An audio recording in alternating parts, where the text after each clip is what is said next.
NTA ने अभी अभी अपने सारे एलिगेशन को क्लियरिफाई किया है। अब ये वॉर हो गया स्टूडेंट वर्सेस एनटीए, सच वर्सेस झूठ का वॉर है और हम लोग सभी बच्चों के साथ हैं। सबसे पहला क्लियरिफिकेशन उन्होंने दिया है ग्रेस मार्क पे कि 2018 में ऑनरेबल एपेक्स कोर्ट ने जैसा गाइड किया था वही फॉर्मूला अप्लाई किया है। मैं सवाल पूछता हूं, क्या सेम सिचुएशन है? वो ऑनलाइन पेपर था, ये ऑफलाइन पेपर है, वहां पे पेपर का लेवल अलग है, ये पेपर का लेवल अलग है, वहां पे क्वेश्चन ऑलमोस्ट सेम टाइप के होते हैं, यहाँ पे question physics, chemistry, botany, zoology चारों सेक्शन अलग अलग बिल्कुल तरीके से ट्रीट होते हैं। बायो के सवाल को करने में लगता है 20 सेकंड और फिजिक्स के सवाल को करने में लगता है 2 मिनट। कैसे आप एक बार में सही दे दोगे?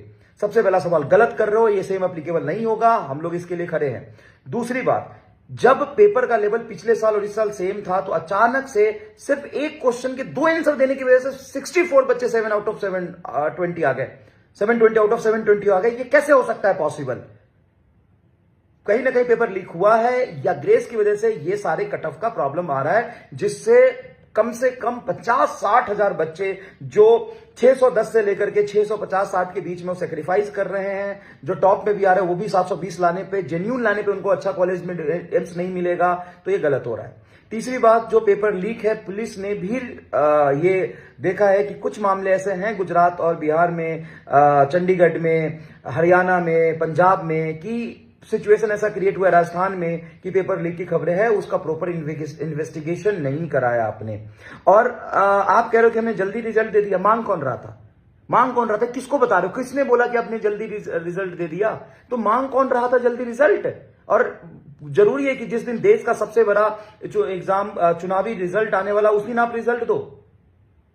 तो ये सारे सवालों का जवाब बेबुनियाद है साहब आपके, और अब तो लड़ाई होगी, बहुत भयंकर लड़ाई होगी।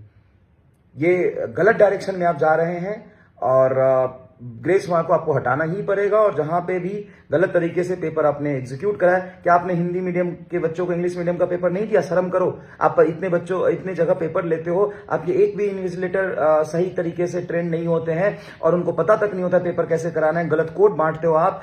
हर पूरे इंडिया में आपने 50 सेंटर पे ग्रेस मार्क दिए, लेकिन कौन सा सेंटर है जहां पे पेपर 20 मिनट लेट शुरू नहीं हुआ? ये बताना जरा आप। 90% सेंटर पे 20 मिनट पेपर लेट शुरू हुआ है। तो ये गलत है और इसके बिल्कुल अगेंस्ट हैं हम लोग भी, क्योंकि इस तरीके से पेपर, और जो पेपर आपने बनाए वो भी बनाने का पैटर्न भी गलत है। क्यों बनाया इतना आसान पेपर? क्यों ऐसा इस लेवल का पेपर बनाया आपने कि कट ऑफ बढ़ गया? अच्छा, 2022 में जब 18 लाख बच्चे थे तो एक बच्चे के 720 आए थे और बाकी नॉर्मल कट ऑफ था। 2023 में 22 लाख बच्चे, 3 लाख बच्चे बढ़े तो भी सब कुछ ठीक था, नॉर्मल था। अचानक से 2024 में ही अब नॉर्मल चीजें क्यों होती है, इसका जवाब दे कोई। नंबर, आप बोल रहे हो कि नंबर ऑफ एस्पिरेंट बढ़ गए। जब नंबर ऑफ एस्पिरेंट बढ़ गए तो 2022 से 23 में भी बढ़े थे, तब तो सब कुछ नॉर्मल था। 23 से 24 में जब एस्पिरेंट बढ़े तो अब नॉर्मल रिजल्ट क्यों आ रहा है? काहे आ रहा है? तो ये सब कुछ गलत है। और एनटीए ऑफिशियल को टैग करिए और सारे बच्चों तक ये वीडियो शेयर करिए। और गवर्नमेंट को, सारे बड़े बड़े इन्फ्लुएंसर को, ध्रुव राठी सर को, सभी लोगों को टैग करिए और इस पर डिटेल एनालिसिस करने के लिए बोलिए।